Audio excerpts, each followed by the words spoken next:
we have these crossroads. And you know, either way you choose, your life is going to be different. The universe doesn't exist, but God thinks it does. We have to stop consuming our culture. We have to create culture. Stupidity has a definite evolutionary function. I am all for abolishing stupidity, but before it goes, we should pay tribute to it. Hello, friends. Welcome to the Nonsense Bazaar. I'm Sequoia Kennedy. And I'm Willow Truman. And I told you fuckers I was bringing a dog story. Arf, arf. And I did. Arf, arf. I'm sometimes a man of my word. Sometimes. Sometimes. From most of the time. 80%. Yeah. Yeah. Today, we're talking about the 1925 serum run to Nome, aka the Great Race of Mercy. If you know this story, you probably know it from the animated film Balto. But listen, Balto's fake news. Balto is fake news. Balto was a shit dog. No, I don't know. Honestly, I don't know anything about either of these dogs. So they were like a part of the same thing? Yes, Balto was involved. Okay, so they're like in the same story, but yeah. It's just I know there's two different movies. Balto's a shit dog. Yeah. Balto was a shit dog. There's a Togo movie too. There is. That's a live action one. Yes. And apparently the Togo, I haven't seen Togo, but apparently it's actually really accurate. So cool. Yeah. And Willem Dafoe does look like Leonhard Seppala. No shit. He looks exactly like him. It's weird. Yeah. Yeah.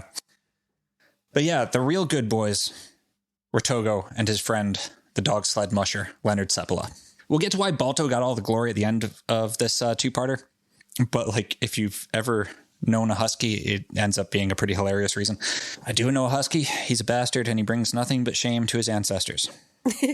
I'm kidding, sort of, but I'm allowed to shit on him because I spent 2 months bringing his ass back from the brink of death, and it's my reward to ruthlessly shit on the boy. Part husky. He's half husky. Half husky. Half husky. But even though we're going to use Leonhard Seppala and Togo as the, quote, quote, main characters of the series, really, this is a story about Alaska and about dogs and about America.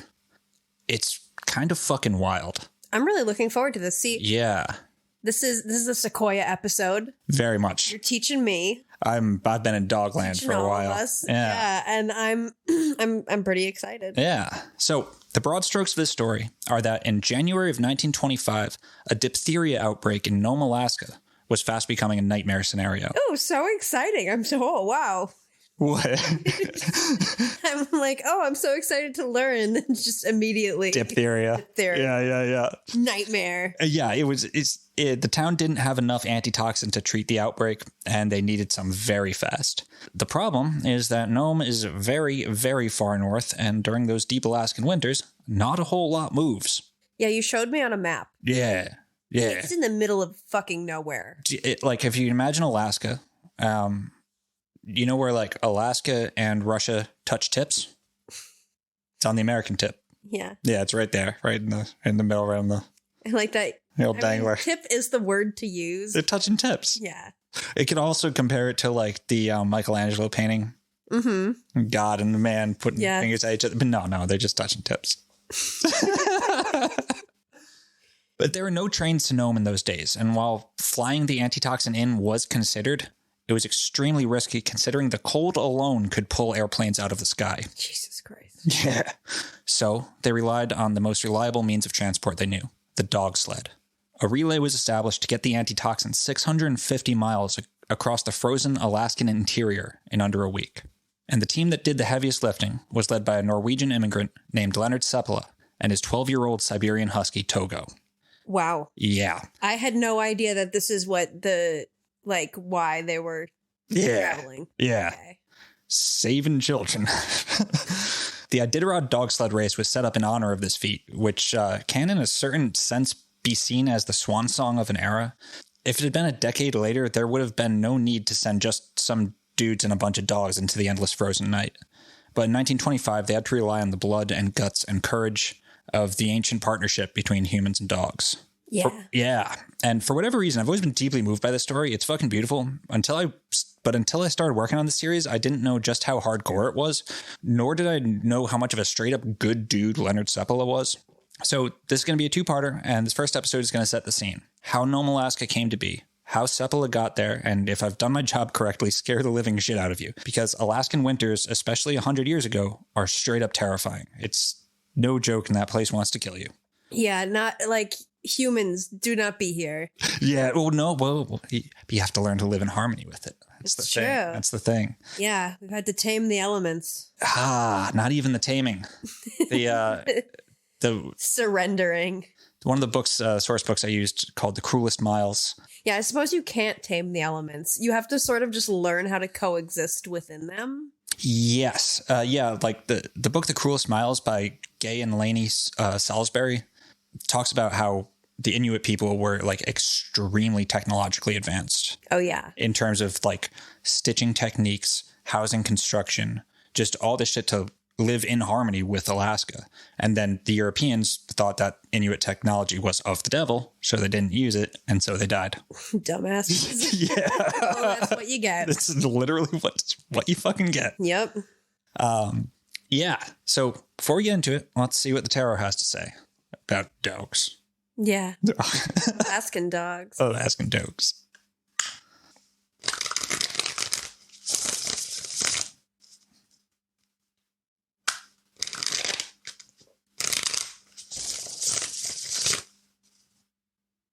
Two of discs.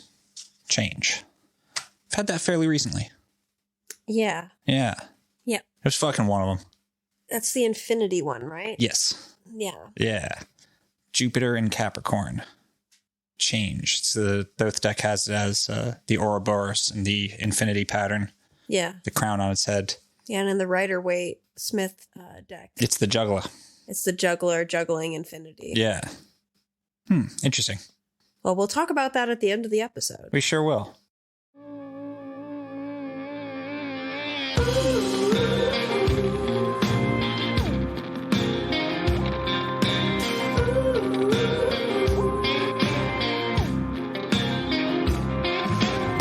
We took a trip down in '87. We were looking for a place where we don't fear heaven. We got some guns, got some dogs, and just like them dogs, yeah, the guns just get bigger. Looking to the town to show us what they got. Take you to the cabin, yeah, we'll show you what we got. We got space to do just what you please.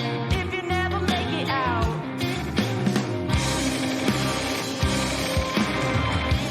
If I never stand on another corner, trying not to be a father, let's be love. And if I never need again and find that sleep again, let's be love. Took a trip down to '87, they were looking for a place where we don't need heaven. Once you crawl in, you never come back again. And once you crawl in, you never come back again. And if I never stand on another corner, At a certain point, it's just like there's a song called Guns and Dogs. I haven't heard that song in so long. Me neither. It's a good one. I forgot how good it is. Yeah, it is a fucking good song. Portugal the Man had they had a couple good albums back then, and they're from Alaska. Oh, no shit. Yeah. I did not even know that. But I think they're like from Juneau, which is, it's kind of fake Alaska. It's not Nome, Alaska. Watch, they're probably from like fucking Barrow and they're going to kick our asses. So yeah, Nome, Alaska sits 2 degrees south of the Arctic Circle on the Seward Peninsula, which juts into the Bering Strait. Nome is much closer to Russia than it is to any other U.S. state. Nome is closer to Russia than it is to the capital of Alaska, Juneau. It's literally a couple miles from Russia. Yeah. Yeah. And So it's basically touching tips. it's touching tips. Yeah. From roughly November to July, from roughly, in some years, November to July, the sea is frozen. The Bering Strait is frozen and the port at Nome is inaccessible. And that is like the only kind of, now they have an airport, but before the airport, that's the only way you're getting to Nome. Yeah. So for like November to July, you're not getting to Nome. Yeah. So for like 8 months. Yeah. Yeah. Today, the record high temperature in Nome was an 86 degree Fahrenheit day in July. Wow. Yeah. The record low is negative 54 degrees Fahrenheit or negative 48 degrees Celsius. Yeah. And that's not even the interior of Alaska. The interior gets down to like negative 80. Shit like that. Yeah. Brutal. See, Nome has the ocean air, that warms it up, keeps it at a balmy negative. Right, because it's on the coast. Yeah. Yeah, it's just negative 50. It's no big deal. You're fine. It's just whatever. You'll be fine. Just put a fucking coat on. Yeah. On the winter solstice, Nome receives just under 4 hours of daylight. For the long winter, Nome is cold and Nome is dark. The land itself is flat and barren, offering no refuge from the icy winds. Ice floes pile up in towering hummocks, and on occasion, the pressure of the sea ice has been known to eject giant slabs of ice 50 feet onto the shore. The Inuit people call it ivu, the ice that leaps. You can just throw ice floes at you sometimes. I bet people have died that way too. Yeah. Jesus. The Seward Peninsula on which Nome sits was part of the ancient land bridge connecting North America to Asia. And the Seward Peninsula has been inhabited for thousands of years. The native population of Nome survived largely due to their stunning technological ingenuity. From methods of stitching, housing construction, building houses underground. Figuring out how to stay warm, how to stay alive. Yep. In some really ingenious ways. And partnership with dogs, hunting seals with dogs. Yeah. We had sleds, although the dogsled team is a pretty modern invention, and it was a product of European cultures and native cultures kind of colliding. Yeah. I think it was the trappers that first strung up a team of 20 dogs. Mm-hmm. Previously, there's one Alaskan Malamute on pulling a little sled, Right. Nome itself was founded as a mining camp after gold was discovered at Anvil Creek by the so-called Three Lucky Swedes in 1898. It was actually two Swedes, Eric Lindblom and John Bryntesen, and one Norwegian, Japhet Lindeberg. News of the discovery reached the States by winter of 1898, and by the next summer, the population of Nome had increased from 0 to 10,000. Gold rush. Yeah. Yeah. 10,000 people, mostly men, in an impossibly brutal environment looking for gold. Remember, the location of Nome didn't change just because there's 10,000 people there looking for gold. It's still throwing ice floes at you. Mm-hmm. And I'm sure, someone from Nome would be like, that doesn't really happen. You know what? The book I read said it did sometimes. So I put it in there. That's enough. And that's enough for me, goddammit. In 1899, an aging Idaho prospector named John Hummel, too sick to hike up to Anvil Creek to hunt for gold, decided to try out his luck on the beach. He talked a younger man into doing the physical work for him, and soon the beach was yielding $100 a day. Yeah, that young guy was just I feel bad for the dude. He's been searching for gold for 10 years. I bet he's pocketing $200 a day. Yeah. The news went out that Nome's beaches were literally made of gold, and that there were enough nuggets for anyone who could bend down and pick one up. Gold, they said, came in with the tide. But by the time word of Hummel's luck had reached the States late in the fall of 1899, the Bering Sea was frozen over and winter had set in. No more gold for you. Well, what it means is that they had time for the legend of Nome's golden beaches to spread. Oh, right. Yeah. Yeah. So by the time the sea thawed, the news that Nome's beaches were quite literally made of gold had spread like wildfire, and even more would-be prospectors showed up by boat and found not that. not enough nuggets to bend down and pick one up? No. A famous quote from a legend of Wall Street Bets comes to mind. And quote, "It literally can't go tits up," said, of course, immediately before it went tits up. Yeah. Yeah. In June of 1900... It's the same thing. It's literally the same thing. Yeah. It's literally the same. Fucking gold beach nuggets or box spreads. Pick your poison. Yeah. Considering suicide regardless. In June of 1900, steamships brought 1,000 newcomers every day to Nome. Where did they stay? In a tent city that stretched along the beach for 38 miles. Yeah. Yeah, because there's not even houses for all these people. No. There's not accommodations. No. There's not anything there. 2 years after the Three Lucky Swedes found gold. Yeah. On Anvil Creek. Yeah, no, 38-mile long tent city on the beach. 38 miles long. Whoa. Yeah. One story has it that as the first boat of prospectors came ashore, one man who had most likely given up everything, sold everything, to go find his fortune, saw that the beaches of Nome weren't actually just made of fucking gold. He collapsed on his knees in the sand, crying, and then he drew a pistol and shot himself in the head. And then a bunch of people like scrambled out of their tents and looked in his pockets. No, they were still getting off the boat. There was no tents there yet. It was like the fucking God. Oh yeah, you said that was the first. Yeah, that was like one of the first boats of prospectors. Oh my God. Yeah, dude. You know, maybe he knew that staying would almost certainly mean death, and probably a much slower, more brutal death from either the elements or from greedy and desperate prospectors. If you had just like sold off everything that you have and you have nothing to go back to. You also don't get to just get back on the boat. You got to buy a ticket, motherfucker. Right. These are greedy people at the turn of the century. Yeah. Yeah. And it was also thousands upon thousands of dudes who aren't just picking gold up off the really cold beaches. It's not the safest social environment either. No. Like, if you find anything, you better keep that shit like locked down to yourself. Don't tell a soul. Alaska Governor John Brady said, quote, why don't you read the quote? These men are mad with the lust for gold. Conditions will be desperate unless a restraining influence can be exerted. You can hardly imagine to what depths a mining camp, shut away from civilization for 8 months by 1,000 miles of impassable ice, may descend. They're going crazy out there. They're just depths of madness for sure. Yeah. They're mad with the lust for gold. So it happened to Guy Ballard. Dude, it happens to a lot of people. Gold drives people fucking crazy. Yeah. It's not, yeah. I mean, it drives me crazy. I think I can find gold and fucking down in the woods. Mm-hmm. Yeah. Within weeks, many of the miners had gone bust and ended up destitute on the beach. Crime was up. On the creeks, miners armed with guns and knives jumped claims, stealing people's gold claims. Mm-hmm. Down on the beach, thieves would creep up to the tents and lower chloroform-drenched rags through the flaps and onto the mouths of sleeping miners. Okay. Then they would grab the gold and vanish. One miner recalled, the greed of man went farther here than in any other place I have ever known. Just wow. The ends of the earth.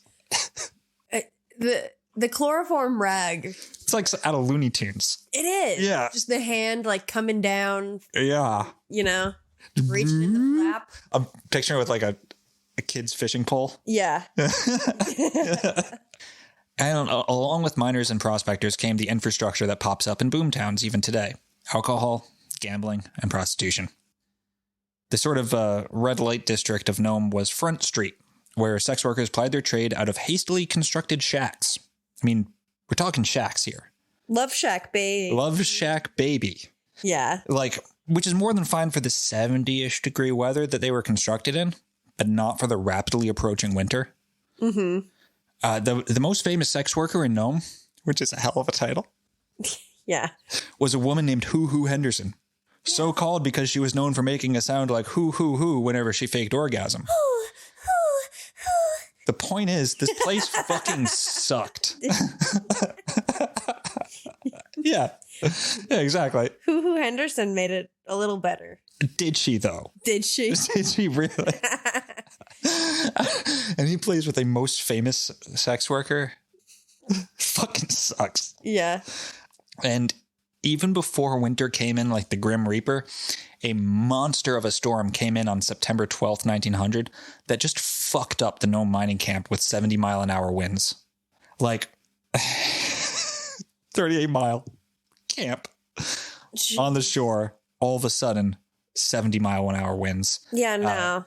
Massive waves fell on shore and battered the town for 24 hours. Prospectors who had stayed behind in tents were said to have been swept out to sea. And as the ocean rose, the waves crashed all the way up to Front Street, right up to Hoo Hoo Henderson's door and beyond. Oh my God.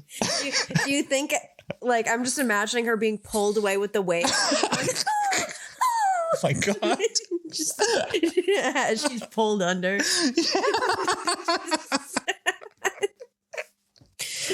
Yep. That's yeah. Good. The picture I'm trying to paint, I'm glad it's getting.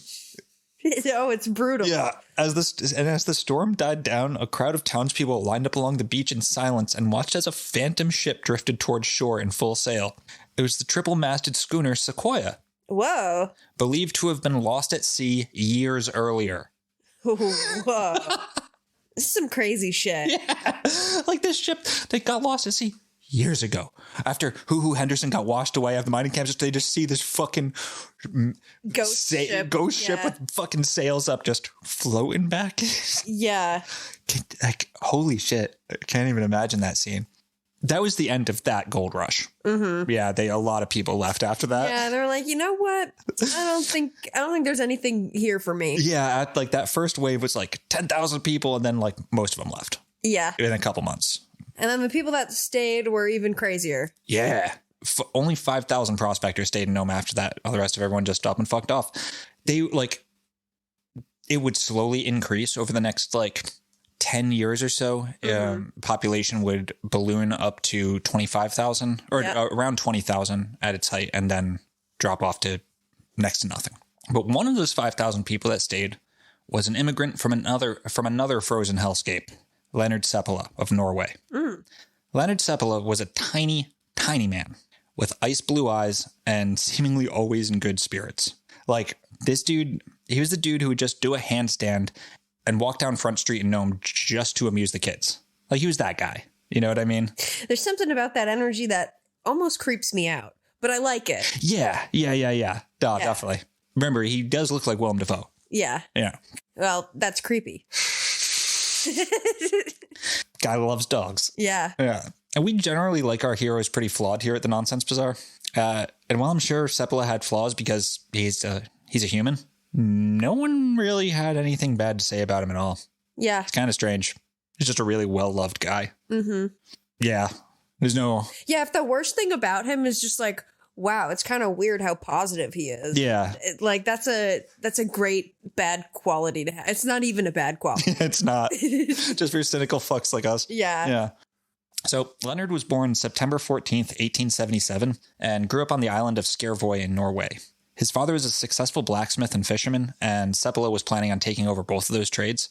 The second source book I used is Leonhard Seppala's biography, Seppala, Alaskan Dog Driver. Written by Elizabeth M. Ricker and co-written by Leonhard Seppala. It was written in the 30s. Ricker was a good friend of Seppala's. It's like this dude's whole life is just full of these just insane vignettes of life really far north, and can't get into too many of them just because this is about the serum run. Yeah. But it's really interesting if you're interested in this. It's not written that great. It's kind of like an old 1930s style. A little dry. A little too wet. Ah. Yeah. Wet. Yeah. One of those books that's like, you could tell Elizabeth Ricker really wanted to be an author and loved books, but just went too hard at being an author. Yeah. You know what I mean? Okay, yes. Yeah. Yes. Especially the first chapter where it's her writing it in the third person. The rest of it is first person, just Seppala telling the stories. It's really interesting. It's fucking, how the fuck did so many people live like this? Still. So when Leonhard Seppala was a kid, roughly 10 or 11. He and his younger brother and a few friends in the village built a boat on the beach out of boxes and crates and what have you. It didn't float. It was just a make-believe boat so they could pretend to be rough and tumble fishermen like their fathers, because in Norway, the fishing season was winter. Yeah. So for all of the winter, and Skervoy is one of those places where they don't get 4 hours of sunlight on the winter solstice. They get nothing. It's fucking black. It's dark all the time. Yeah, it's a little bit warmer than Nome, definitely warmer than the Alaskan interior, but still fucking brutal. And so everyone's dads would just go out fishing all winter, and families would be left at home hoping they make it back. Mm-hmm. And a lot of times they didn't, because wicked dangerous. Oh my God. So Seppala and his brother and his friends making this a fort in the shape of a boat on the beach. And because it's dark all the time, they were using lanterns to have some light to play. And one night they were playing on the boat and holding their lanterns around, whatever, being kids. Their little cardboard boat. Yeah, they lit the fucker on fire. Yeah. Yeah. The boys scrambled out, but then Leonhard heard cries for help from inside the burning boat. Oh no. One of his friends gotten stuck. And without a moment's hesitation, young Leonhard rushed back into the burning structure, pulled the kid out, and then coughing up smoke and ash on the beach. From just an early age, he's yeah, I got it. Good. He just jumps in. Somebody has to. Yeah, dude. And it's one of those things that it takes a lot of balls to just jump into fire. Yeah. Yeah. And after that, his father thought it was time that he learned how to be a fisherman, since he was clearly a hard ass. And you needed to be a hard ass to be a fisherman in Norway. Yeah, or most places. Yeah, and especially if you're going out into the frozen ocean. Yeah. Like, Jesus. Totally. Yeah, every year Leonard's father and other fishermen get on their boats and leave for the whole winter, leaving their families huddled around the fire worrying about their asses. Because ocean fishing in Norway was also super profitable for a very long time. You would hope, with how dangerous it is, like, it better turn a good profit. Yeah. Otherwise, what's the point of all that? Well, see, in Seppala's biography, he says that shortly before he went fishing with his father, like some years prior, the Norwegian fishing industry faced a crisis. Uh-oh. Like, they relied on fish both for food and for their economy, but the fish were drying up. And Just like the crabs. just like the crabs. Are missing. Yeah, 1 billion missing crabs is just strange. I blame the large... Elon Musk. I was going to say a Large Hadron Collider, but I'll blame Elon Musk. Fuck yeah. But yeah, the fish were drying up. There were less and less each year, and all of the fishermen knew why. It was the whaling industry. Yet, because the government was very much in bed with the whalers, they wouldn't officially acknowledge it or do anything about it. So, without government support, the fishermen took matters into their own hands and just literally tore down the whaling industry. Like, all the fishermen in Norway revolted and literally destroyed the warehouses and processing plants of the whaling industry. Like, pulling down, smokestacks and shit. Like, yeah. To me, the fact that we ever, like, hunted whales to begin with is absolutely crazy. I mean, no, we do now. In a lot of ways, it makes sense just because of how useful whale oil was Yeah, used. but, like, man versus whale, that's, like, I mean, like, it sucks because they're beautiful creatures. Yeah, but they're also huge. They're huge as fuck. I mean, come on, dude. I absolutely expect humanity to look at a huge beauty. I bet I can kill it. Yeah. What can I use it for? I got. Let me fight that fucker. I want to see what that thing's guts. Yeah, I mean, a lot of whalers died too. I want to bite into a whale heart. Dude, I never want to eat whale. It sounds so gross. How big do you think a whale heart even is? Dude, they're huge. Like, stupid big. compared to a human? I bet a whale heart's bigger than you. I'm not going to look it up because it's just funny to me. Yeah. I still want to take a bite out of it, though. You do? It would be fun to take a bite out of something fleshy and bloody. Just ignore him. Just go on. That's fucked up. It doesn't have to be a whale heart. You can just like pick up a steak. Heart too. A steak. I'll go buy you a steak. No. All right. No, I have to like rip it out of the out of the actively dying body when it's still warm. Well, I just remembered I left my oven on. Yeah. So Norwegian fishermen wanted to take a bite out of the heart of the whaling industry. Yeah. Yeah. And they did. They fucking just literally rebelled and started destroying whaling processing plants and shit. And the government couldn't arrest every single fisherman in Norway. So they were forced to regulate the whaling industry. And the fish came back. And there's a lesson in there for those with the eyes to see or the ears to hear. Just give it a big bite, let the blood drip down your... Sometimes you got to break shit. Yeah. Sometimes you got to eat the heart of industry. You rip the beating heart rate out. Yeah, of an industry that's like destroying your way of life and shit. Yeah. Like fucking, yeah, just rip its heart out and eat it. Yeah. Yeah. Well, Leonhard very quickly learned he did not want to be a fisherman. The event that did it was after a mighty storm kicked up and just like turned boats over left and right. He described how afterwards he and his father were sailing on his father's boat through the wreckage and floating bodies and shit. I might be done after that too. Yeah. That's enough of that. They saved however many they could, but my God. After a few seasons, he was done.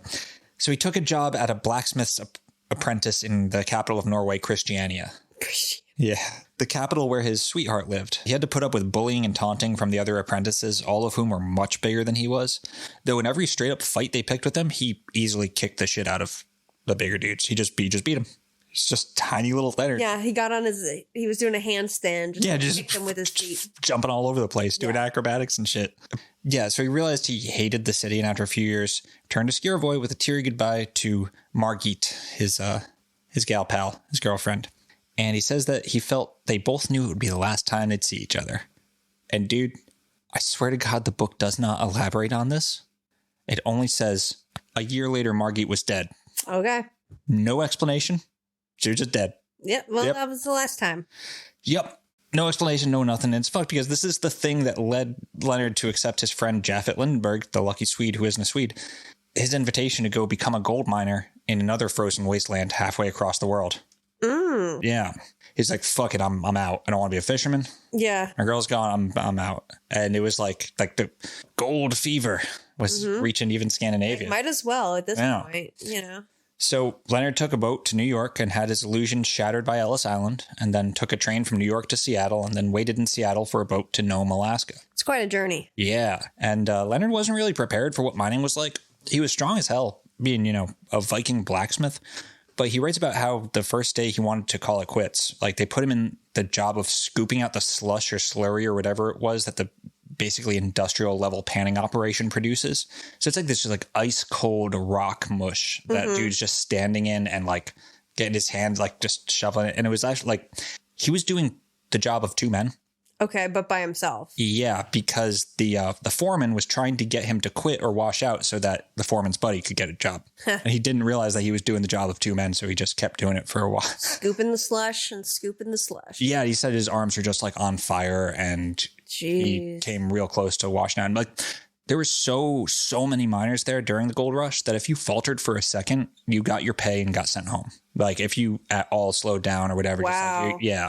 So they worked, standing in and scooping up ice cold rock slurry for 10 hours, shoveling and standing in ice cold mud for 10 hours while high winds full of salt whip at your face. It's fucked. It's really, really fucked. Yeah. And the entertainment came in the form of, you know what, just to really paint the picture of what we're dealing with, I'm just going to use this term with apologies to whoever. The only entertainment they had were titty bars. Yes. I don't even want to call it a strip club because it wasn't. No, it's just like they'll serve you in bikinis. Not even, dude. The way it worked was this. You go to this bar and there's women there, but it seems like they're just patrons, but they're employees basically. And you find a girl, you dance with her, and then after a song, a call comes out to tell everyone to go to the bar and buy a drink. You buy a drink and then you buy your lady friend a drink, which meant you gave her $1 and then she gives 70 cents to the house. Like, I don't know why there was like this pretension of, and you were really just paying these girls to dance with you. Like, weird. Not even like 1900s dance. Yeah. Fucking strange. Yeah. It's not even sometimes I'm glad I live in the 21st century, I bet they could get down and dirty. They got dirty. Like slurry dirty. Like, dude, there's fucking clouds of mosquitoes that look like snow squalls up there in the summer. If it's not deathly cold, it's just a mosquito swarm that will literally suck you dry. Yeah. People die from mosquitoes. It's crazy. And they say that on cold nights, cold windy nights, you can hear in the wind.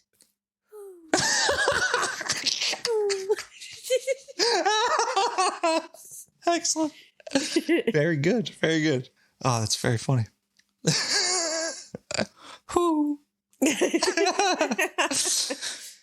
So the winter of 1900, after the storm that sent the ghost ship back to shore and sent most of the miners packing, was the winter that Leonhard Seppala first drove a dog sled. His friend/boss, Jaffet Lindenbaum, had a driver get sick and asked Seppala to do it. So he did, and he thought it was the sickest fucking thing he'd ever heard of. Yeah. The rhythm of the dog's feet, the silence of the winter night where every sound is amplified and echoes over the ice-encased world, and just like the patter in the breaths. Like, Leonhard fell head over heels in love with the dog sled life. Mm-hmm. And that just, like, yeah. He said, do you want to read? Yeah. The birchwood runners of my sled make tracks so deep in my memory I can see them to this day. All that the dogs asked at the end of the day was to be fed. So, yeah, that's just what he did from then on out. From that first time. He finally found it. He finally found the thing that he wants to do. Yeah. And goddamn it, he did. Goddamn it, he did it. He became the lead dog trainer and driver for the mining company, which was an enormous responsibility and like a super highly respected position. It's fucking better than scooping slush. Hell yeah. Hell yeah. And in those days, Alaska belonged to the dogs. Dogs and dog sleds have been a part of Alaska for a long, long time. The Athabascans and Inuits both use dogs as pack animals, hunting partners, and eventually as transport. We tend to think of the dogs being used as huskies, but up until Leonhard Seppala popularized the use of huskies, the go-to dog in Nome was the Malamute, or rather a cross between the Malamute, the wolf, and other various breeds that took the name Malamute. And Malamutes are big, strong, and fluffy motherfuckers. In other parts of Alaska, it was the St. Bernard or hounds or other big, strong dogs, right? The ethnologist E.W. Nelson wrote in 1887, "Without dogs, the larger portion of the great Eskimo family peopling the barren northern coast of America would find it impossible to exist in its chosen home." And despite the underlying contempt that ethnologist E.W. Nelson betrays in that statement, he's not wrong. Dogs are an important part of Yeah. civilization. And the Inuit are one of the most incredible examples of technology developing in harmony with the environment. As I said earlier, underground houses, fabric and stitching methods, means of coating sled runners with ice. It's way too much to go into, but it's absolutely fascinating. And I highly recommend the book, The Cruelest Miles. When Europeans first came to Alaska from Russia, the white Europeans looked at native cultures as savage or lowly or whatever. And whereas they may have gotten away with that down south, in Alaska, that attitude ended up being the death of many, many Europeans too proud to learn from the people who actually lived there. And good. Yeah. I'm glad. But even though Europeans died by the boatload, they did end up, Making an impact. First through strange diseases and technologies. The most important being the rifle. The rifle was such an improvement over other hunting means that you couldn't not use it. Right. Yeah. That meant you also needed bullets and gunpowder, which needed to be bought. So you needed a market economy. So you needed more production. So you needed more technology. It's like when it's the cycle. Yeah. It's the two of discs. Yeah, it is. And the greatest technological leap came in relatively recent times when the Inuit put dogs together with sleds and perfected the art of dog traction. One expert claimed, "The dog team is one of the most effective devices ever invented by man."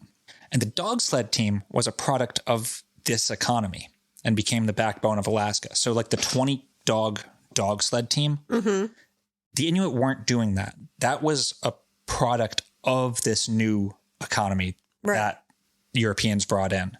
Yeah. This was how things were transported in the winter. And the gold rush was also a dog rush. Wow. Demand for dogs skyrocketed. And in the lower 48, family dogs were straight up being stolen and sold into slavery in Alaska. Jesus. Yes. Okay. They say that no dog larger than a spaniel was safe. Oh my God. Yeah, dude. Yeah. Yeah. Like, I was wondering at what point are we going to like broach the topic of like, so how much of this is like dog abuse? Like, more than you'd like, but less than you'd fear. Right.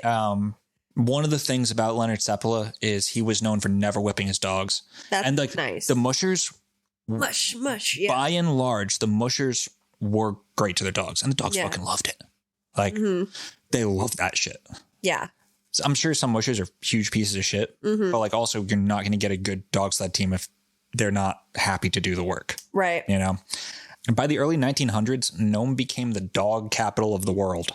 The sounds of dogs howling was constant. It's called the Malamute Chorus. Wow. Fucking bars were full of dogs. Streets were full of dogs. Dogs playing poker. That's an actual portrait of a day in the life of Nome, Alaska. Yeah. There's dogs playing poker. Yeah. That's actually a picture. Yeah. It's a photo. It's actually a photograph. Yes.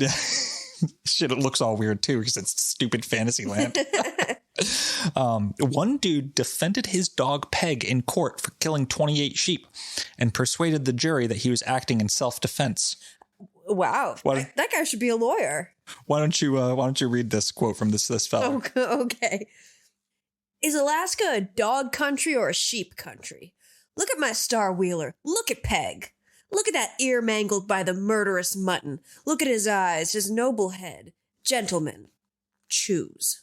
In their verdict, the jury explained that in Nome, sheep had to look out for themselves. Quote, "This aims to be a dog country." It's a dog country, not a sheep country. Like a dog country, dude. What is this place? The hell is... Just look at Peg. Look at him. Look at his noble head. His ear mangled by the murderous mutton. Yeah. Dogs were the trucks, ambulances, taxis, mail carriers, everything. The mailmen were the hardest of hard asses. They were respected and loved by everyone because literally no matter what the weather was doing, how cold it was, how much snow was falling, they were hauling mail. And it was not uncommon for a mail driver to lose hands or feet to the cold. It was also not uncommon to lose his life. One mail driver lost both his legs and replaced them with metal springs and kept delivering mail with his dogs. Nice. And they did, like, literally no weather conditions stopped the mail. Yeah. It same as neither rain nor sleet nor snow nor whatever, nor negative 80-degree fucking weather. At that point, it's just rude to send mail there. Well, yeah. I feel bad for the mailman. Yeah. Well, they were paid extremely well. They were really, it was a super honorable and respected job. Yeah. Like, you were a rock star if you could do it. And, like, you know, that life does have a certain appeal. Uh-huh. And like that, because it is an adventure. You're deep in the Alaskan interior with just your fucking dogs. Mm-hmm. Man, it sounds kind of cool. It's true. A big old coat. In 1907, the Nome Kennel Club began the All-Alaska Sweepstakes, which was a giant dog sled race. They were hoping to truly become the dog capital of the world because by this point, the gold was starting to dry up. Like, they had taken all the easy stuff was gone. And the rest of the gold was, like, in the hands of the miners, like the mining companies. Yeah. So they're like, we better make our whole thing is dogs now. Yeah, we're just, yeah. Dog place. Exactly. Like, that's kind of exactly what it was. Yeah. The man who won most of the early sweepstakes and who started the race was a dude named Scotty Allen, whose dog sled designs are still in use today. In 1915, the French army, during World War I, enlisted Allen to haul a bunch of dogs over to France to assist in getting supplies to the front lines. He did so by train across Canada, then to Europe on a ship called the Pomeranian, which had been recommissioned just for this occasion. He brought 300 dogs to France during World War I. Then he and his 300 dogs and other drivers assisted in delivering ammunition to stranded French soldiers, evacing the wounded, and laying down communication lines. Wow. I got a quote from him. There must have been so much poop on that ship. Yeah. You want me to read the quote? Yeah. It was enough to make one forget all about the war. Even when the shells were singing, to see a line half a mile long of dog teams tearing down the mountain to the base depot, every blue devil whooping and yelling and trying to pass the one ahead. Just thinking bombs falling, exploding, and you just have just a bunch of dogs. A bunch of fluffy dogs walking in a line. What? This isn't even in Nome. This is in France. The madness is spreading. Yeah. But the dogs that would become inexorably tied with the sled is the Siberian husky. And they were first brought over from across the Bering Strait in 1908. Much smaller than the other dogs used to pull sleds, huskies were at first the butt of jokes from mushers and other dog aficionados. They looked more like foxes than wolves. They were docile, timid even. Some referred to them as Siberian rats. But they were fast. Yeah. Twice as fast and with twice the stamina as the Malamute. They can withstand temperatures of minus 80 degrees. They can be goofy and playful and at the same time extremely tough and unrelenting. They're essentially also all the same size, huskies. So that means that it makes everything so much easier when you're assembling a dog sled team. Yes. To like balance the weight and strength and stuff. A well-rested team of huskies can travel 500 miles in 10 days. And above all, they're smart as fuck. Because we deal with a husky of sorts, a loser. Looked at like what's, a list of the smartest dog breeds. Huskies come in like 78th place, but there's an asterisk next to their name. It says this essentially their position on this list means nothing. They are absolutely one of, if not the smartest dog breed. They're just too stubborn to be tested. I was gonna say, like, they're smart in the way that like a kid who's really, really smart but doesn't want to do their homework. Yeah. Like, that's a husky. Yeah, dude. Like, they could do it if it interested them. Right. So that is like and they would get an A+ too. Yeah. But it doesn't interest them. Right. So that is one of the huskies, like real strengths that it's hard to like put into brief words. Like, yeah, huskies can take control of a situation and do complex problem solving, which is, it's insane. Some of the stories we'll get to in a second of like what huskies do shit that most people would not think of. Uh-huh. It's crazy. And Leonhard Seppala was one of the few mushers in Alaska to exclusively use huskies. That was a smart move. Yeah, he loved them. And he may have seen his reflection in them. Like Leonhard. They're tiny. Yeah. The husky was small, scrappy, unrelenting, reliable, playful, and fiercely competitive. And they shared the same eyes. The pale blue of glacial ice. Some people around Leonhard Seppala have said that to be the object of Seppala's gaze was an unnerving experience. And as a fellow extremely blue-eyed man, I feel you, buddy. Anyone with light blue eyes, they just automatically look kind of creepy. Yeah, I've absolutely been told that my eyes make people uncomfortable. It sucks. Mine are deeper blue, though. Mm-hmm. But You have very nice eyes. they're wicked fucking blue. Scotty Allen persuaded Leonhard Seppala to enter the All-Alaska Sweepstakes in 1914, and Seppala was undecided until almost the last minute, and hence he was fucking unprepared. Neither he nor his lead dog, Suggen, knew the trail, and this unpreparedness almost cost him his life and the lives of his dogs. 40 miles into the race, while Seppala was on the summit of Toplock Mountain, the worst-case scenario happened. A blizzard kicked up. Pushed forward by a strong tailwind, the dogs lost the trail. Seppala said, By the time we were making, it seemed to me that unless I hit the Toplock cabin, we would run a chance of falling over the cliffs which had lined the shore. Yeah, and indeed, a lull in the storm allowed the clouds to open up, and Seppala's fears were confirmed. He saw with horror that 20 feet in front of him was a sheer drop, 600 feet into the Bering Sea. Like, he's just cruising. They're cruising, and then it opens up. Yeah. It opens up. That's the ocean. Oh, God. So Seppala jumps on the sled brake, but it just skidded across the hard-packed snow. He grabbed a steel bar that he kept for emergencies, jammed it into a hole in the brake board, and leaned on it with all his might. The sled stopped, and now his sled and team of dogs were facing downwards on an icy slope, just feet away from certain death. Oh my gosh. The puppies were straining to keep going forward because they're stupid. Seppala shouted calmly to Suggen, the lead dog, to turn the team around. So Suggen growled at the young dogs, but they weren't listening.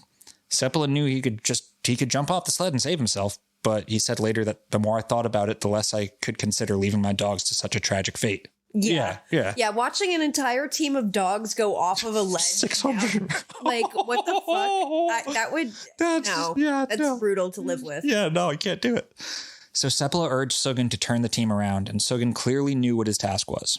Suggen growled again and moved to make the turn. Eventually, the young dogs behind him started to follow. Suggen leaned into his harness, belly close to the ground, and the team clawed their way up the slope, the crusty ice tearing the dogs' paws and leaving bloody footprints on the ground. Later, Seppala said, I don't know what Suggen told them, but it worked. I've never been able to figure out whether the dogs think or not, but every once in a while, some incident like this makes me wonder. Yes, if they think. Yeah, they definitely think. Yes. Yeah. I think he probably said it a little more wistfully. Yeah. Like, never been able to figure out whether dogs think or not. Sometimes, Yeah. Yeah. I hope so, because they clearly think, and they saved his ass a bunch of times. Oh, yeah. Yeah, they're smart as fuck. Yeah. They know what's going on. Yeah. I saw an article the other day that animals can recognize incompetence in humans. Oh, my. Which is hilarious to me. Yeah. Sometimes I do feel like my cat looks at me like that. Yeah. Like what are you doing? You fucking idiot. Yeah. Hell yeah. So Seppala would enter the race again the next year and win. And then win 2 more years in a row, making him a bona fide celebrity and solidifying his position as the best musher in Alaska. The best from slusher to musher. From slusher to musher, dude. Legendary. I love to see it. Yeah, legendary dog sled driver. The best dog in Alaska, however, didn't start out that way. It was one of Suggen's pups. Togo was born around October 13th, 1913. He was tiny, even for a husky, and he had a mottled brown coat that made him look constantly dirty. And at first, he didn't seem good for anything. He seemed like a shit dog. Just a little shit dog. Yeah, tiny, dirty. Like, as a puppy, Togo developed an ailment that made his throat swell up, so he spent much of his first years in the arms of Seppala's wife, Constance, while she was, like, applying hot rags to soothe his swelling and nursing. Oh, God. Despite or because of the doting, Togo became difficult and mischievous. And don't I know what a goddamn difficult and mischievous husky is like? I'm going to make the boy listen to this episode once it's out. You hear that, boy? You hear that?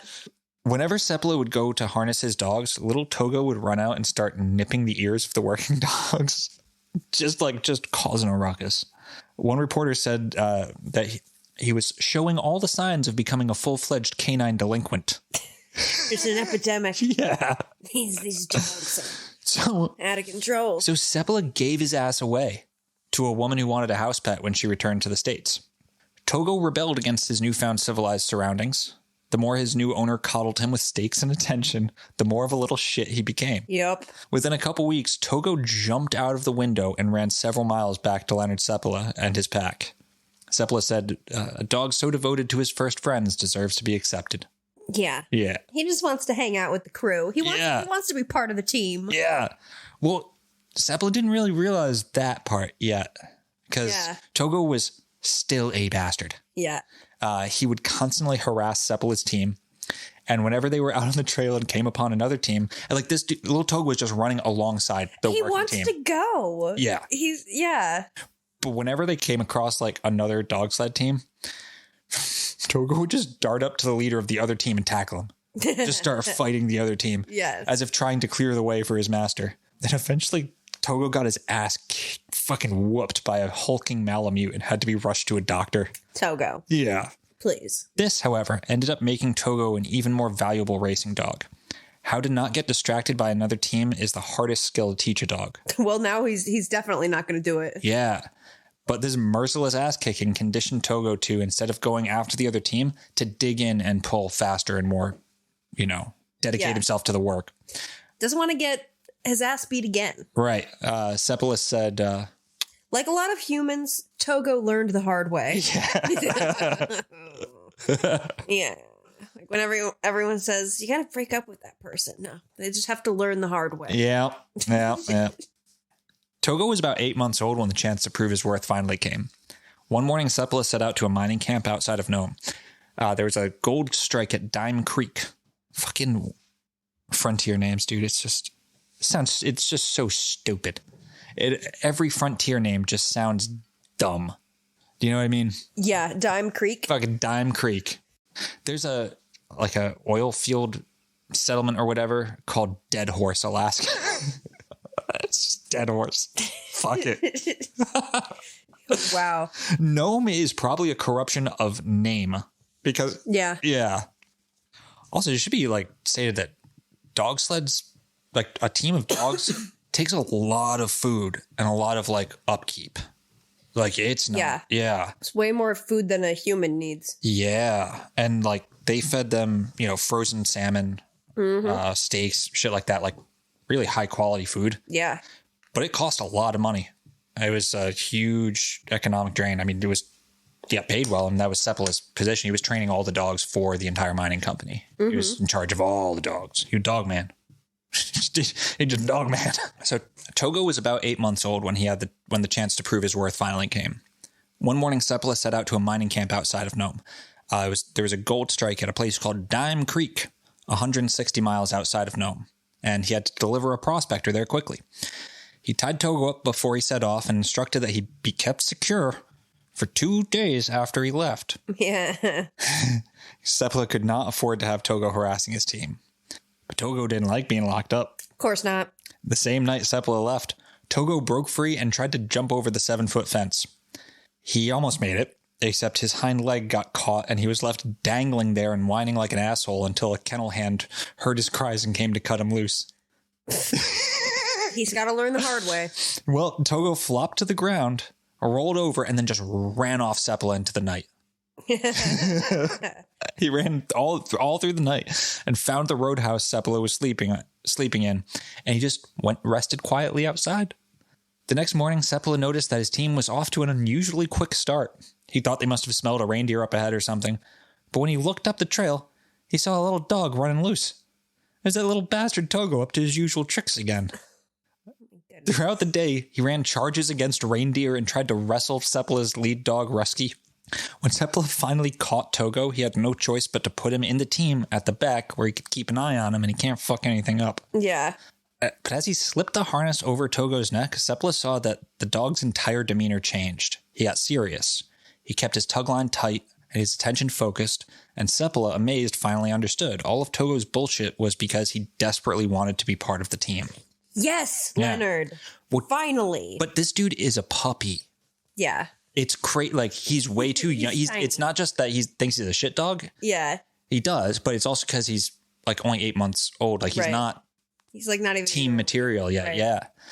As the day progressed, Seppala found that he kept moving Togo up in position until the 8-month-old dog was sharing the lead position with Rusky. He traveled 75 miles on his first day in a harness. It was a feat unheard of for an inexperienced puppy. Togo wasn't a delinquent, but an infant prodigy. Seppala said, I had found a natural-born leader, something I had tried for years to breed. Yeah. He's just natural, like it, and then that was like a prize, because there was these stories about these legendary dogs. Also, I'm going to print that shit out and send it to all my school teachers. I was an infant prodigy. Yeah, I'm not a delinquent at all. I'm a natural-born leader. Yeah. Yeah. But yeah, natural leaders were the stuff of legends in Alaska. Dogs like Togo who saved their teams through an uncanny ability to size up obstacles. Something that's common in all the stories I've read about dog sled teams and the heroics they performed is that the mushers always give all the credit to the dogs. Mm-hmm. And for good reason. And anyone who says that dogs don't reason, don't have complex emotions, and that thinking so is just sentimentalism, let me say unequivocally, fuck you, and listen to this. So Scotty Allen, the racer who started the All-Alaska Sweepstakes, he was like dog racer man, you know. Uh-huh. He was crossing a frozen lake, walking ahead of his team because just to keep an eye on the ice and shit in case it falls through. And the ice gave out under him, and he plunged into ice-cold water over his head. Luckily, the ice was thick enough that he could hold on and keep from getting dragged away by the current, but he couldn't pull himself up. This means he was dying. Like, he's up to his chest in ice-cold water. That's terrifying. He's dying, yeah. He called out to his lead dog, Dubby.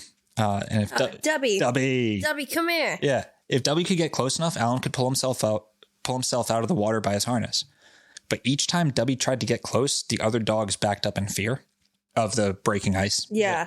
So Dubby did something else. He turned around and started leaving Alan, which must have felt like the worst betrayal. Yeah. But then Dubby turned around, crossing the ice at a safe place and circling behind Alan. He was positioning so that he could lead the team to run at full tilt diagonally towards Alan and then turn, swinging the sled so that Alan could grab onto the runners of the sled and pull himself out. Mm-hmm. Like, that's insane. Like, okay, these dogs won't go right at the ice, so I got to trick these bastards into thinking we're leaving, and then we can turn and I can swing the sled. And like, that's insane. It's fucking insane. And Alan got out. It worked. And he would have died otherwise. Yes. Oh, 100%. Like very quickly. Very, very quickly. It's a move smarter than most humans could do. What a dog. What a dog indeed. What a dog. Go Dubby. And situations like those were what mushers faced every day. And what Leonhard Seppala and Togo faced together for 12 years from that day when Togo showed his aptitude as a natural-born leader. Togo began training and after a few years filled the lead dog position nearly full-time, often running in a single lead without a partner. His prowess as a leader consisted of many impressive feats of intelligence and endurance, documented by writers and historians through accounts by Seppala himself. One such occasion was during a crossing of the Norton Sound in a deadly northeast gale. Seppala had ordered Togo to turn in order to avoid a crack forming in the ice, and immediately after doing so, Togo abruptly stopped and somersaulted backwards into the rest of the team without being commanded to stop moving. So he just sees ice cracking, he just fucking somersaults backwards. When Seppala arrived at the front of the team to scold the dog, he discovered that Togo had bailed not on the trail, but to avoid an open, growing water channel less than 6 feet from the team, which was not yet visible from the sled. Just smelled the hint of it or something. Yeah. Having saved all of them from nearly drowning in the freezing water.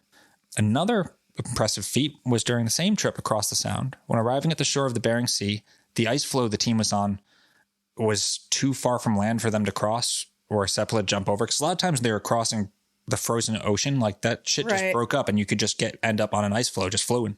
Jeez. Yeah. Togo was apparently just amazing at navigating ice floes and getting across that. Mm-hmm. So Leonhard hitched Togo in single lead with an anchor in the ice and tossed him across to pull the ice closer to the shore. Yeah, right? Wow. That's not the impressive part. He tosses little 48-pound Togo. Yeah.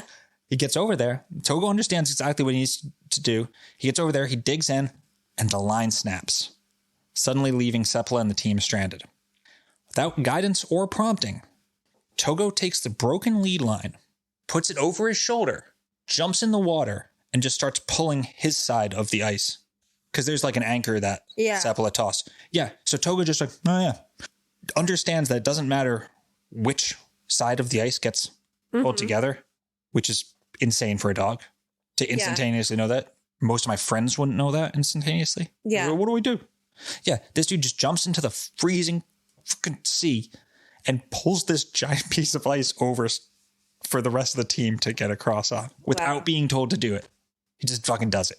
Natural born leader. It's crazy. Togo leapt into the water, took the broken line in his mouth, spun around to wrap it around his shoulders twice, fashioning a makeshift harness. He made a harness and pulled the ice float ashore, his team with it. Wow. Yeah. What a dog. What a dog indeed. What a dog. Good boy. Holy shit is what I wrote in all caps in the script. Yep. So that's just some of the stories about Togo. And like, the thing is, there's not, for Leonhard Seppala, this shit was every day. Like, these are two examples of like the three that you can find, but it was every day that these dogs were doing this crazy shit. Yeah. Yeah. And if it isn't clear yet, Alaska, especially in those days, wants to kill you. It's perhaps wrong to anthropomorphize nature in that way, but it's hard to see it otherwise. Now on the trail, it was the driver and his dogs. It certainly doesn't care if you live or die. Right. It might not want to kill you. It just doesn't care. Sometimes it seems like it wants to. Yeah, but it does not care. It wants to eat you. Realistically, it's the environment trying to eat you. Yeah. On the trail, it was the driver and his dogs. On the runs through the Alaskan interior, where it became even colder than in Nome, where the unending plains gave no landmarks, one could travel for days and never see another soul, and the sub-zero temperatures amplified every single sound. I mean, when it's like negative 80, you spit and it immediately just like steams and fucking freezes. It's so cold that like the laws of physics seemingly change. Yeah. It's hard to imagine what that means if you've never felt it. And I haven't. I felt like negative 20 degrees. And I'm like, Jesus Christ. Yeah. Reality's bending around me. I'm going to die out here. No, negative 80. Fuck you.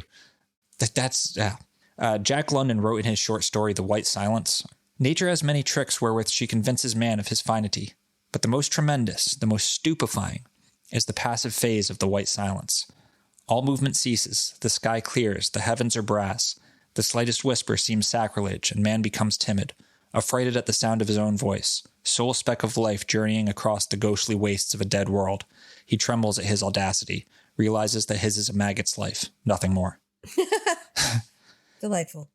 And then there's disease. In the 1900 census, Nome's population was around 13,000 people. Estimates vary, but the consensus seems to be that at Nome's peak, during the best of the gold years between 1900 and 1909, Nome's population reached over 20,000, just over 20,000. But by 1925, the population of Nome had dropped to under 1,300. What happened? No more gold. Everyone said, fuck this place sucks. Yeah. Oh, there's no sun ever. Oh. Yeah. Approximately 2/3 of the population was of white European descent, and 1/3 was Alaskan Native, whether Inuit or Athabascan. By 1910, the gold was considered to have been, for the most part, all extracted except for what the giant mining companies could pull out, right? No more independent prospectors going and making a claim. No more pulling nuggets out of the sand. It's certainly not. No. Yeah. The All Alaska Sweepstakes was an attempt to revitalize the economy, and it did, but the First World War had taken its toll, and other dog sled races that weren't in fucking Nome had popped up. Yeah. It's like Nome sucks even for Alaska. Right. And it's like if there are other ones that are closer. Yeah. Closer to Anchorage, closer to Fairbanks. Yeah. But still, despite its low population, Nome was still the largest town in northern Alaska, and the people there had that strange pride and community that comes with living somewhere fucking weird. Like, they had a state-of-the-art telegraph line, which the town was immensely proud of, an army camp. In the lower 48, a town of 1,300 might mean you could spend a day without seeing your neighbors. You know, up there, you live close to your neighbors, because that's how you survive. Yeah, you gotta kind of be a little community. Yeah. So the downtown area looked like a bustling main street. It's just that once you pass the borders, it was nothing forever. Yeah. And every year as fall approached, the battening down of the hatches was a town-wide affair. All of a sudden, everyone had a new full-time job, getting the town ready for the 8 months of winter. Yep. Leonhard and Togo now had 12 winters under their belt and were known as a pair. You didn't speak of one without speaking of the other. They were both legends in Alaska. Mm-hmm. As I mentioned, the ocean froze each winter and the harbor became impassable. When the last boat left in December, it was the last boat till spring, which wasn't normally a big deal. To live in a place like Nome, you have to live on that area's terms. Get you a big coat, get you some sealskin boots, big furry hat, sleep in a bed with 20 dogs. Do what you got to do. Right. Yeah.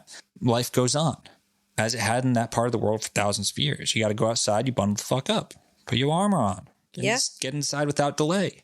Over the years, several people in the middle of winter had wandered into the frozen tundra and died, so Nome built this giant electrically lit cross that towered over the town. Whoa. Yeah. Whoa. And they kind of loved it. Like the people that were still there. Yeah. They were there for a reason. Like, as Gay and Lainey Salisbury write in The Cruelest Miles, life was hard enough. Mining remained a cold, wet profession, and dog driving was exhausting and dangerous and required weeks away from home. So Nome relied on a spirit of cooperation and good citizenship, a surprising transformation in light of the town's recent and sordid history. Like, Hoo Henderson's out to sea. Yeah. She's gone. Like, this is 1,300 people that, like, try to take care of each other now. Mm-hmm. The children took singing lessons, and their parents put on plays and dances at Eagle Hall and the Arctic Brotherhood Hall. It was like living on an island, a close-knit community whose very architecture seemed designed for intimacy, which meant that people spent a lot of time in close quarters for an extended period. So when disease hit, it hit hard. Oh, yeah. I imagine, like, entire towns were, like, wiped out. Yep. And as all too common theme in these stories, it was the native populations who were most affected by the diseases brought by Europeans. Yeah. Even in 1900s, like, that was still happening because there's a place outside of time. Like, in 1918, there was the influenza pandemic, like the Spanish flu, right? That hit the native population particularly hard. Nome and the surrounding, like, Nome County, lost 50% of the native population during that outbreak. Whoa. Yeah. Half of the indigenous people in Nome died of flu in 1918. The stories from that epidemic are horrific. Search and rescue parties going out to the Inuit houses outside of town and finding whole families dead. Half of whom, didn't die of flu, they froze to death. Or had been attacked and eaten by starving dogs who were starving because they belonged to a family that died of the flu. Yeah, that's terrifying. Yeah. More than one story talks about finding a whole family dead with the father frozen, holding onto his gun loaded to put down any dog that got too hungry to keep sane. Wow. Whether a roving feral dog or the family's most important asset and pet. One pilgrim missionary wrote, "Were it within your power to pay me a visit, you would find my house filled with orphans and sick people. Nearby in a tent, you would see 7 corpses. At 6 miles from here, scattered in different igloos, you would see 40 other corpses. You are horrified?" Hardly was the ordeal over in Nome. When I learned that my flock up here had the disease, I hurried up to help. 23 were already dead. I gathered 30 in my house, 7 dead on my hands. The others are convalescent. I am alone with a good man, but one old and feeble. I do not know how to take care of the babies and small children. What else can we do? Yeah. The sickness left terrible emotional scars on Nome survivors, many of whom were housed in an old schoolhouse on Stedman and 3rd Avenue. There, in a gymnasium that had been turned into an aid station, 2 Inuit dudes committed suicide. The first hung himself from a coat rack while his friend watched, and then the other took the noose and put it around his own neck. Fucking brutal. Yeah. Yeah. A lot of death. Yeah. Everywhere. Yeah. And the memories of that epidemic were all too fresh in 1924. Curtis Welsh was Nome's only doctor, and in December of 1924, only a few days after the last ship, the Alameda, had left town, Curtis Welsh diagnosed a few children with tonsillitis. He thought it was odd, but thought that if his worst fears had come to pass, there would be many more cases already. That worst fear was diphtheria. Have you ever heard of diphtheria? I've heard of it. I don't really know, like, what it is, though. I didn't either, and I wish I never learned. Oh, good. Yeah. So now I'm about to learn. Yeah, so diphtheria is an insanely contagious disease that basically It only affected children and the native population. Children and the indigenous population. It was pretty rare for an adult at this point to die from it, but that's because immunity had already been built up. So it starts as a sore throat, and I never do this. I'm not saying this is a content warning, but you could interpret that as if you wanted it to be. This shit is fucked. It starts as a sore throat, and over the course of a few days, the bacteria attacks the lining of the throat, creating this fucked up, like, gray scab membrane in the throat, behind which is just blood. As the disease progresses, this bacterial wound moves further down the throat and into the lungs. Eventually, the patient, if they're in a vulnerable population, that is, children and especially indigenous people, and doubly especially indigenous children, the patient has an extreme likelihood of slowly, very slowly drowning in their own blood.